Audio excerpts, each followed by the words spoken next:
Hola, ¿cómo estás? Bienvenido una vez más al programa Una Voz del Cielo. Hoy tenemos como tema algunas cosas que no habrá en el cielo. ¿Y cuáles serán ellas? Son varias las que no habrán en el cielo y que están en la Biblia, pero que no estarán en el cielo, que las usamos aquí en la tierra, pero no aparecerán en el cielo. Por eso se me ocurrió pensar y meditar sobre algunas cosas que no habrá en el cielo. No sé si alguna vez te pusiste a pensar que hay cosas que estamos nosotros conviviendo y que nos hacen tanto, nos complican tanto la vida.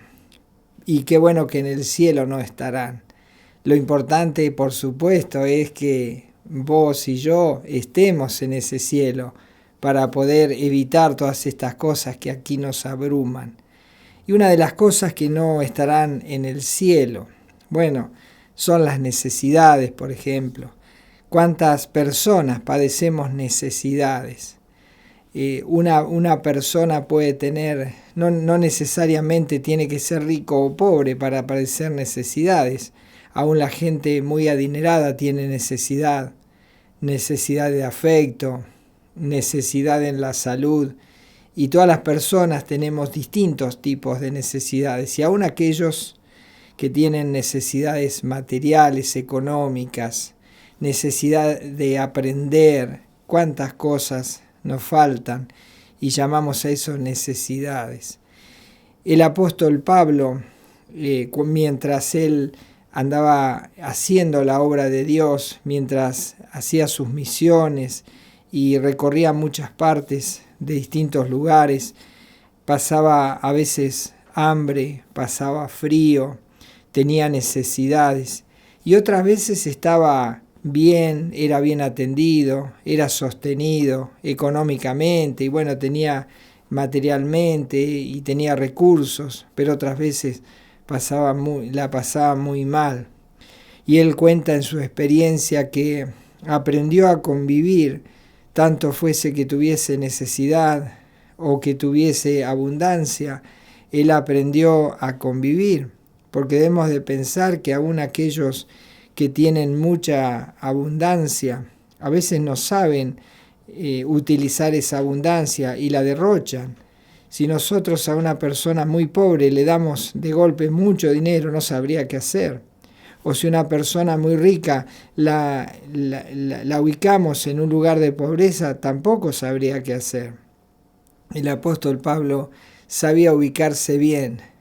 A veces visitaba personas muy ricas y a veces muy pobres. Y a veces tenía que compartir con ellos. Y él aprendió a convivir tanto con el rico como con el pobre, y aún él mismo a padecer esas necesidades.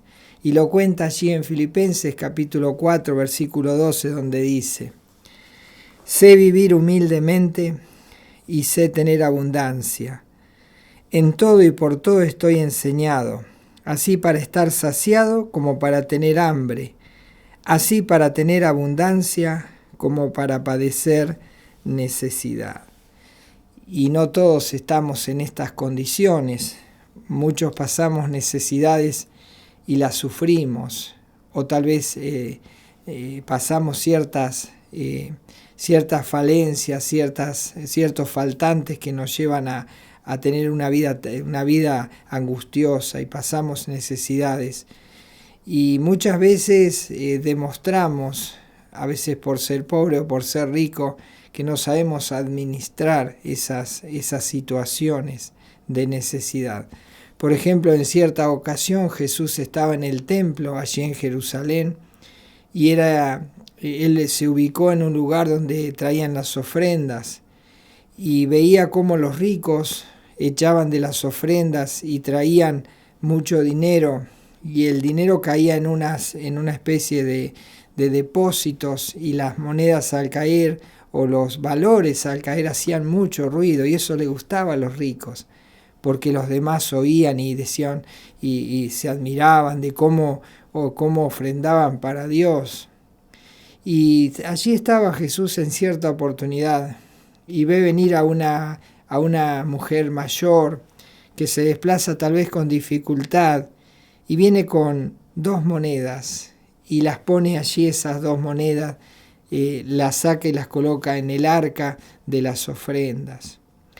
Y allí estaba Jesús y sus discípulos, y Jesús le cuenta qué es lo que está pasando. Y dicen, ven esta mujer, dice, esta mujer echó 2 monedas. Dirían los discípulos, 2 monedas, qué miseria. Pero miren cómo Jesús se lo dice. Dice en Lucas capítulo 21, versículo 3. Y dijo, es decir, Jesús le dice a los discípulos, y dijo, en verdad os digo que esta viuda pobre echó más que todos. Se admirarían de la evaluación que hacía Jesús, porque esta mujer había echado solo 2 moneditas, insignificantes para muchos, sin valor para otros, innecesarios tal vez para que caigan en un arca de las ofrendas para Dios. Pero Jesús les va a explicar por qué esta viuda pobre había echado más que todo lo que habían echado los ricos. Se lo explica de esta manera. Dice Lucas 21:4, porque todos aquellos, es decir, los ricos, echaron para las ofrendas de Dios de lo que les sobra, mas esta de su pobreza echó todo el sustento que tenía. Y así es en la vida real. Hay personas que dan y uno dice, qué dadivoso, pero qué feo es enterarse que dan porque les sobra, que dan cosas sin valor, que dan cosas que ya las desechan y se piensan que por eso las personas los van a apreciar. Pero Dios mira todas estas cosas. Esta mujer no tenía más. Cuando ella se volvió de dar la ofrenda, regresó a su casa sin tener nada. Tal vez dice que echó todo lo que tenía, mientras los ricos echaban lo que les sobra. Por eso en la necesidad no se necesita ser pobre ni rico. Solamente el corazón es el que marca realmente la necesidad. Y pensando en esto, en el rico y en el pobre, tenemos a Jesús, quien estaba en los cielos, el Hijo de Dios, y él, extremadamente rico, el dueño del mundo, un día decidió venir a esta tierra para convivir, para habitar entre nosotros, y tuvo que asumir ese grado de pobreza, dejando todas las riquezas. Y lo hizo. ¿Cuál fue la motivación? Su amor por nosotros. Porque cuando Él vino nos trajo el amor de Dios y lo mostró, lo manifestó. Dice allí, por ejemplo, 2 Corintios capítulo 8, versículo 9. Porque ya conocéis la gracia de nuestro Señor Jesucristo, que por amor a vosotros se hizo pobre, siendo rico, para que vosotros, con su pobreza, fueseis enriquecidos. Este fue el mejor ejemplo de saber apreciar a los demás, ponerse en el lugar de los demás, y eso hizo el Hijo de Dios. Dejó las glorias celestiales y vino a cohabitar con el hombre, con nosotros, y pudimos conocerle, ver su gracia, ver las palabras de amor que salían de su boca.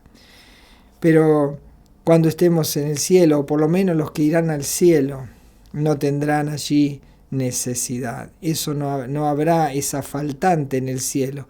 Allí estaremos completos y en su justa medida en todo, de manera que no tendremos necesidad.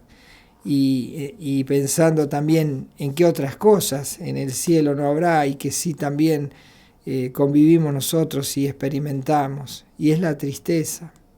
Hay mucha gente triste en este tiempo, hay mucha gente que no es alegre, que es a veces hasta apática y que es muy distante, y por más que quieran disimularlo, dejan ver la tristeza que hay en sus almas. Mucha gente están solas, mucha gente están con situaciones de enfermedad, tristes por la condición en la que están pasando, otros están con necesidades económicas.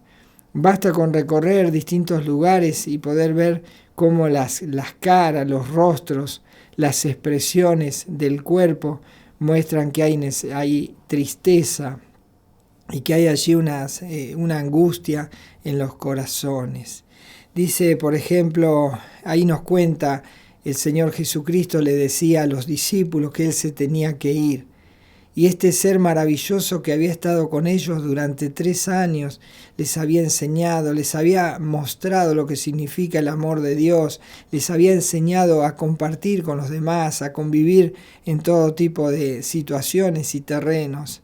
Y ahora se tenía que ir, porque Él iba a ir a la cruz y luego de morir en la cruz por ellos se iba a ir al cielo.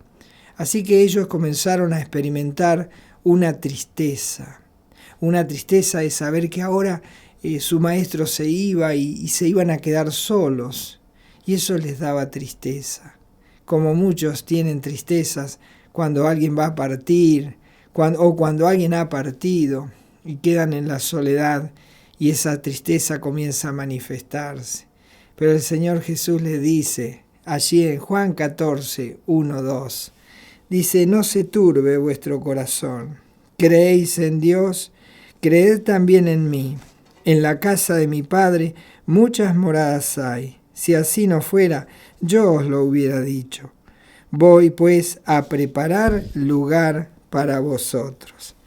En el cielo no habrá la experiencia muchas veces de una oscuridad, una soledad, un dolor y una incertidumbre que nos causa tanta tristeza. En el cielo no habrá eso. Dice Apocalipsis, el libro de las revelaciones, que revelan el futuro y que también nos hablan mucho del cielo y las cosas que habrá allí. Y también nos cuentan de cosas que no habrá, como ser la tristeza. Dice Apocalipsis capítulo 21, versículo 4. Enjugará Dios toda lágrima de los ojos de ellos, y ya no habrá muerte, ni habrá más llanto, ni clamor, ni dolor, porque las primeras cosas pasaron. Así que en el cielo no existirá la tristeza.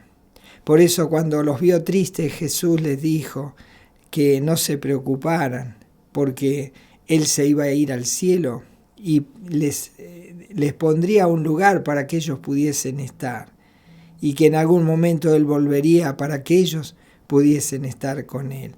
Por eso les dice en Juan 14:3, dice, y si me fuere y os preparare lugar, vendré otra vez, y os tomaré a mí mismo, para que donde yo estoy, vosotros también estéis. Dice que Él les dice, no se turbe vuestro corazón ni tenga miedo. En la casa de mi Padre, allí en el cielo, hay muchas moradas, muchos lugares para habitar, y no habrá tristeza. No se turbe vuestro corazón. Pronto vendré y los llevaré para que puedan experimentar lo que hay en el cielo. Y van a encontrar que allí no hay tristeza. ¿Qué otra cosa no habrá en el cielo? Bueno, los seres humanos tenemos ciertas tendencias y cosas que pasan dentro de nosotros y que nos motivan a muchas veces, nos dan una cierta inclinación a cometer cosas que están fuera de lugar. Cometemos pecado, Dios lo llama pecado, herimos, muchas veces ofendemos o tal vez le quitamos cosas a las personas o los agredimos, y eso se llama pecado. Y dentro de nosotros hay lo que se llama esa tendencia a pecar.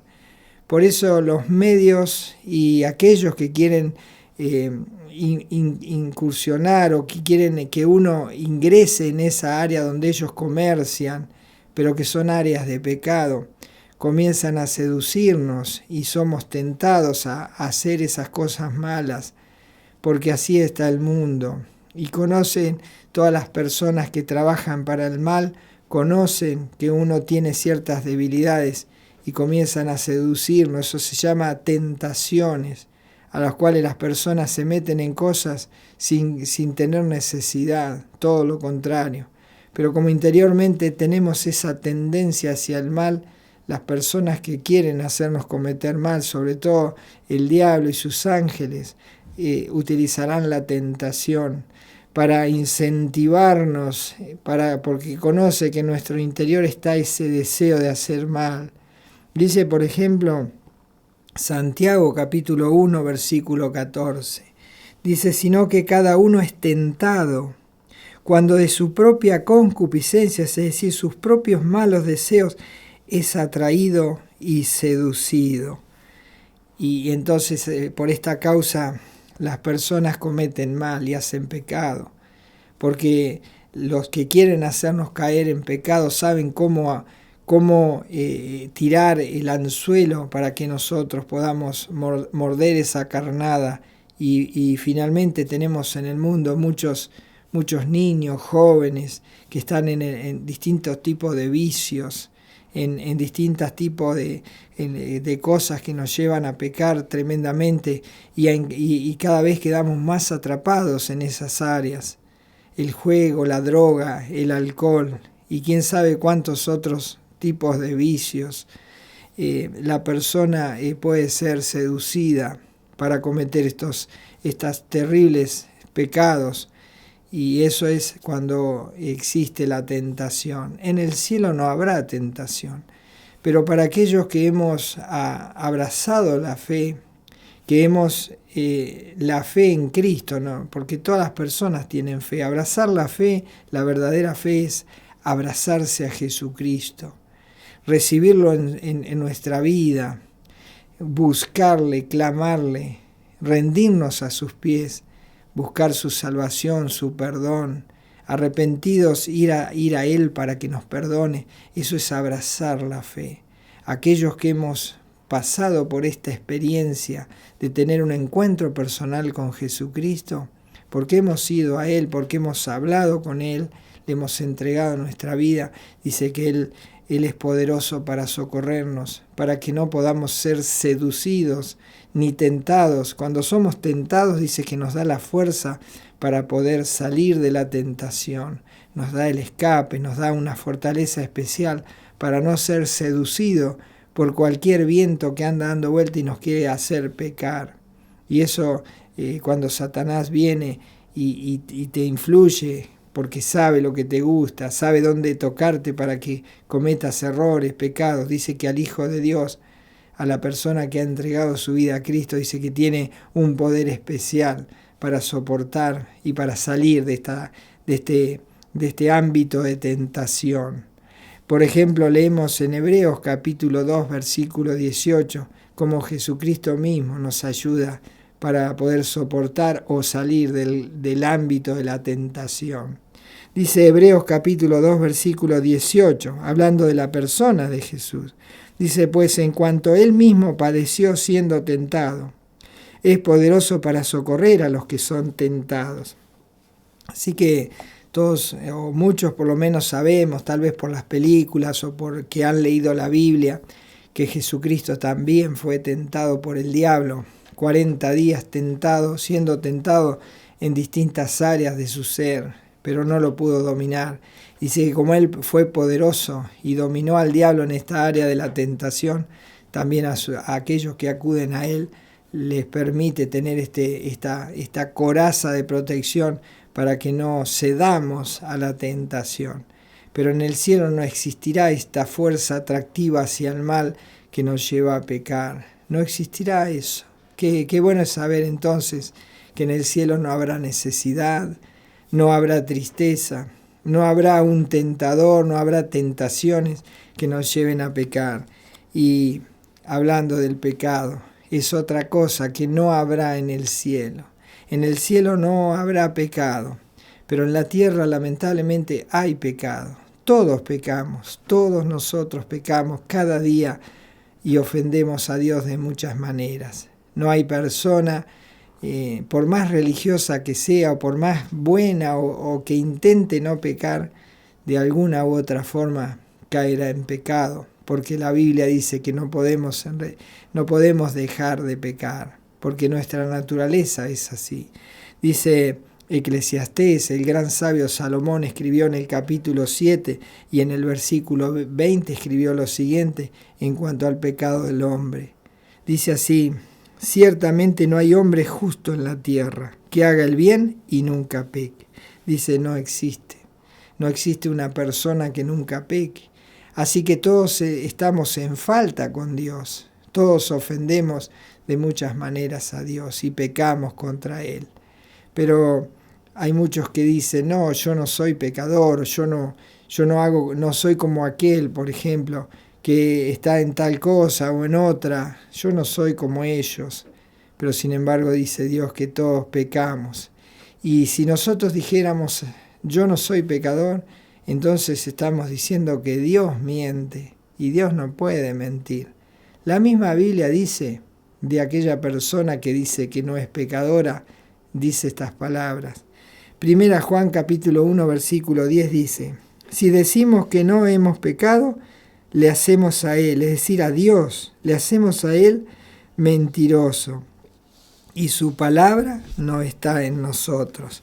Por lo tanto, todos nosotros estamos en pecado, y todos nosotros necesitamos arreglar las cuentas con Dios por causa de ese pecado. Y en vez de decir que no hemos pecado, hacer todo lo contrario, confesar esos pecados, arrepentirnos y confesarlos, porque es lo que Dios demanda de cada uno de nosotros. Por eso, el 1 Juan 1:9 nos enseña qué hacer con ese pecado, con esos pecados que tenemos cargando nuestra alma, qué hacer con ellos. Dice 1 Juan 1:9, si confesamos nuestros pecados, Él, la persona de Jesús, dice, Él es fiel y justo para perdonar nuestros pecados y limpiarnos de toda maldad. Solo Jesucristo, el Hijo de Dios, el que siendo rico se hizo pobre y vino a compartir con nosotros este mundo. Él vino a morir y Él por esa muerte, al derramar su sangre, puede limpiar nuestros pecados y lo hará con su sangre. No hay otra forma de limpiar pecados si no es con la sangre de Jesucristo. Cada persona que aplica a su vida la sangre de Jesucristo, dice que esa persona recibe el perdón de pecados y es comprada por Dios para ser un hijo de Dios, porque ha arreglado las cuentas con Jesucristo. Dice Colosenses capítulo 1, versículo 14. En quien, hablando de la persona de Jesús, dice, en quien tenemos redención por su sangre, el perdón de pecados. Qué bueno es poder tener antes de partir de este mundo el perdón de todos nuestros pecados, pasados, presentes y futuros. Solo la sangre de Jesucristo tiene ese poder. Y cuando uno aplica esa sangre a su vida y le pide perdón a Jesucristo y le pide que lo limpie de todo pecado, eso ocurre. Nos limpia de todo pecado. Y entonces podemos entrar en el cielo el día que partamos de este mundo. Porque sabes una cosa, en el cielo no hay pecado. Y por último, ¿qué otra cosa no habrá en el cielo? Es muerte. Porque la consecuencia del pecado es la muerte. Cuando Adán y Eva pecaron allí en el huerto de Edén, fue la primera vez que pecaron, ellos allí experimentaron la muerte. Y la muerte fue una herencia que nosotros traemos de ellos. Por eso morimos, por eso tenemos que morir. No hay nadie que se quedará, todos moriremos por causa del pecado. Lo dice la Biblia, lo dicen las experiencias, lo dicen lo que hemos visto a lo largo de la vida. Cuántas muertes se han sucedido y cuántas se seguirán. Cuántos seres queridos hemos visto partir, o conocidos, o famosos. La muerte existe por causa del pecado. Dice Romanos capítulo 5, versículo 12, cómo se transmitió este terrible suceso que es la muerte. Dice Romanos 5:12, por tanto, como el pecado entró en el mundo por un hombre y por el pecado la muerte, así la muerte pasó a todos los hombres, por cuanto todos pecaron. Es decir, que se nos computa el pecado de nuestros primeros padres, de Adán y Eva.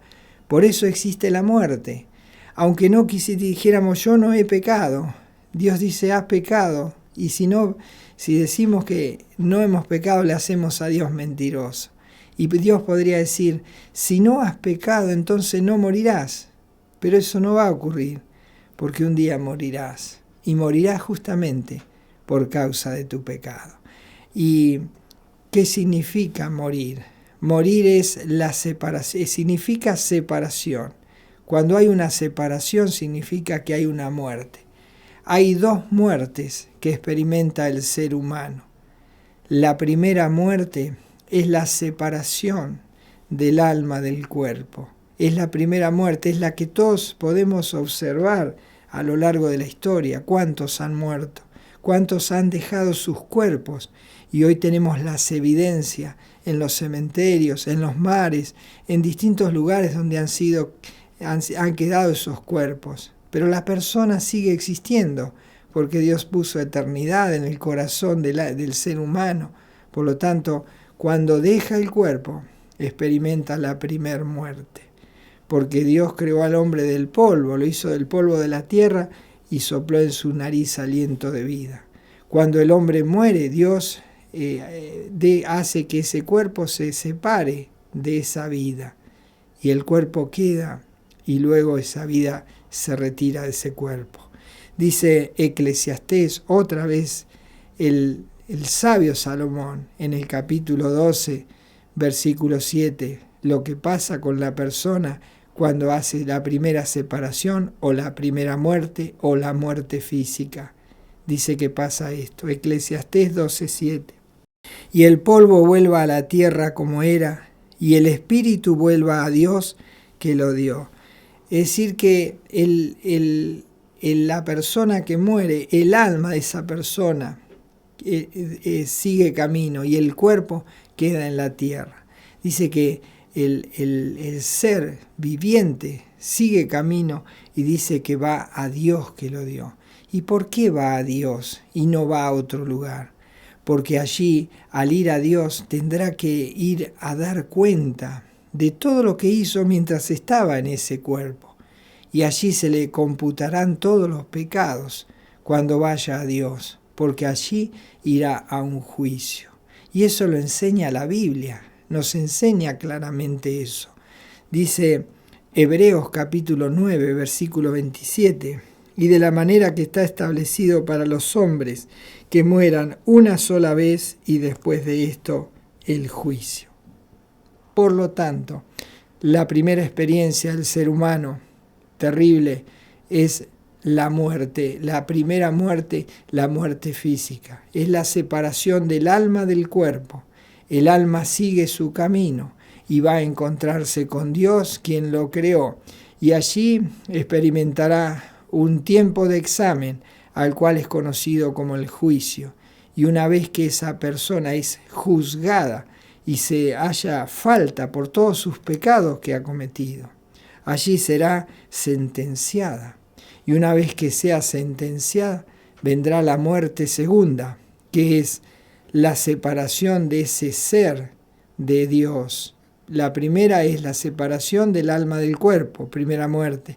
Segunda muerte, la separación de ese ser viviente de Dios por toda la eternidad. Eso lo enseña la Biblia también. Apocalipsis 21:8 dice: pero los cobardes e incrédulos, los abominables y homicidas, los fornicarios y hechiceros, los idólatras y todos los mentirosos tendrán su parte en el lago que arde con fuego y azufre, que es la muerte segunda. Por lo tanto, en esa segunda muerte es ya la muerte final. Y allí pasarán a un lugar que se conoce como el lago de fuego, o también lo conocemos como el infierno. Ahí estarán lejos de la presencia de Dios para siempre. ¿Por qué? Porque sus pecados le condenaron a ir a ese lugar. Pero ¿cómo detener esa segunda muerte? La primera muerte la vamos a experimentar todos moriremos, todos nos separaremos de nuestro cuerpo en algún momento de la vida. El problema es la segunda muerte. Si experimentamos la segunda muerte, ya no habrá más esperanza. Pero Dios dice allí en Romanos 6:23, dice así: porque la paga del pecado es muerte, mas la dádiva de Dios es vida eterna en Cristo Jesús, Señor nuestro. Allí la Biblia enseña que es posible detener la segunda muerte.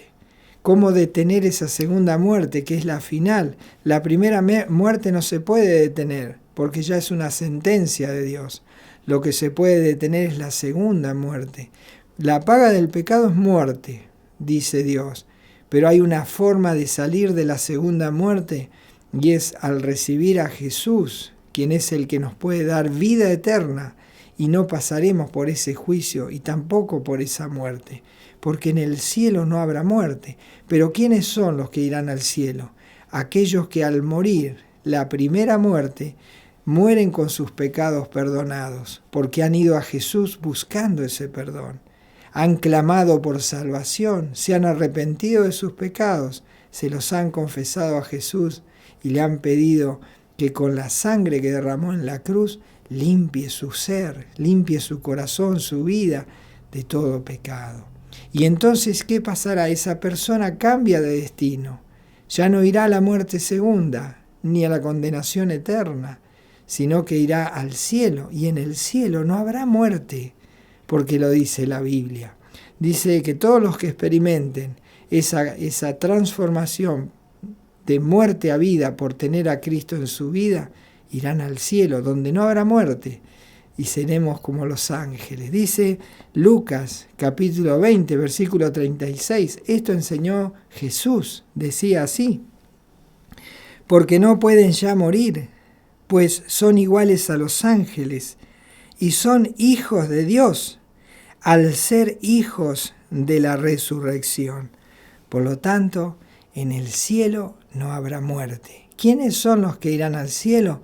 Aquellos que mueran de la primera muerte con sus pecados perdonados. Por lo tanto, antes de morir la primera muerte, antes de eso tenemos que pedir perdón. Tenemos que reconocer a Jesús como Señor y Salvador para evitar la segunda muerte, para evitar el juicio, porque el espíritu, allí el alma cuando deje el cuerpo irá a Dios a rendir cuenta. O si antes de morir, la primera muerte, es decir, la muerte física, uno se confiesa pecador y reconoce a Jesucristo en su vida, entonces será como los ángeles y podrá entrar en ese cielo una vez que deje este cuerpo.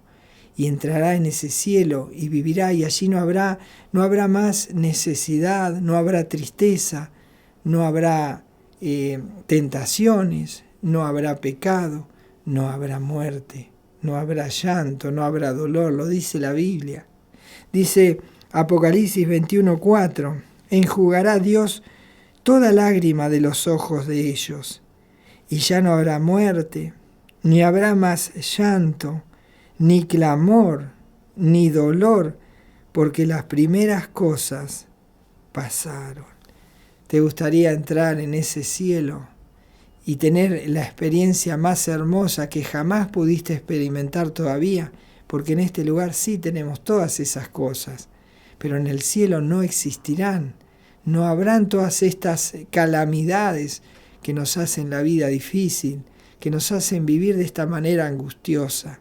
En el cielo, allí no habrá estas cosas, pero necesitas tomar decisiones. Dice, por ejemplo, la Biblia, que en el cielo no puede entrar una persona que muera con sus pecados a cuestas. Si te toca morir y no has ido a Jesús para que perdones tus pecados, no podrás entrar en el cielo, porque en el cielo no entran personas con pecado, sino entrarán aquellos cuyos pecados han sido perdonados por Jesucristo. Porque Jesucristo, cuando limpia nuestros pecados, limpia los pasados, presentes y futuros, limpia aún aquellos que todavía no hemos cometido, y ya nos prepara listos para entrar en el cielo, con solo confesar nuestros pecados a Jesús, arrepentidos, pedirle perdón, recibirlo en nuestra vida y confesarlo como Señor y Salvador, hablar con Él. Y entonces allí nuestra vida ya tiene una esperanza de entrar en el cielo. Dice Apocalipsis 21:27, ¿quiénes no entrarán en el cielo? Dice Apocalipsis 21:27, no entrará en ella, en la ciudad celestial. Dice, no entrará en ella ninguna cosa inmunda o que hace abominación y mentira, sino solamente los que están inscritos en el libro de la vida del Cordero. Solamente los que están inscritos. ¿Y quiénes son los que están inscritos en la vida del Cordero? Primero, ¿quién es el Cordero?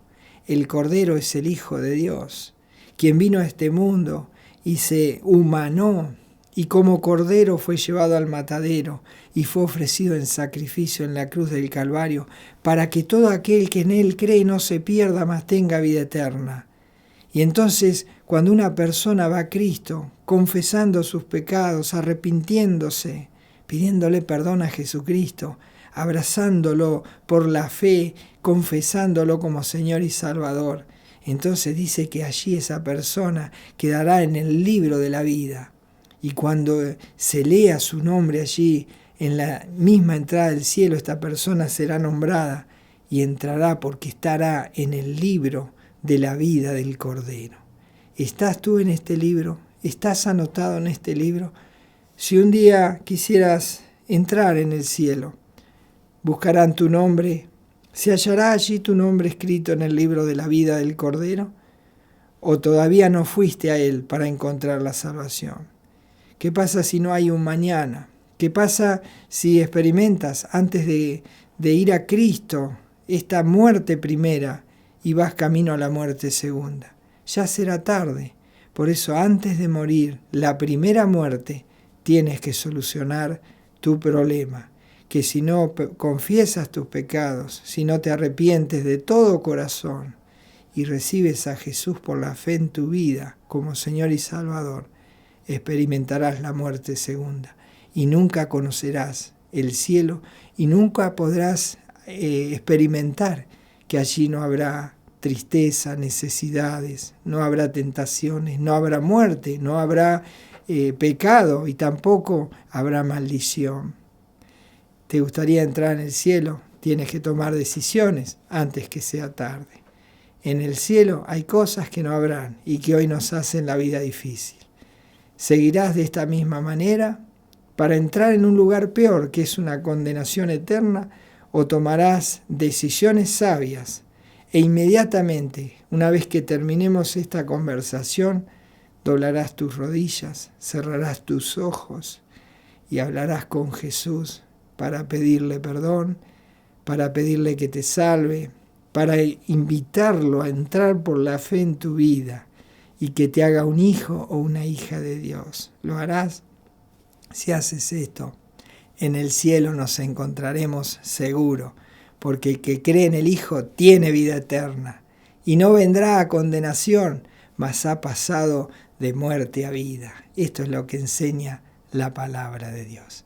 Que el Señor te bendiga, que el Señor te ayude, y si tomas esta decisión, habla también a los tuyos, para que ellos también puedan estar allí en el cielo, donde no habrá estas cosas terribles que nos aquejan todos los días. Que el Señor te bendiga y nos encontramos en el próximo programa. Hasta entonces.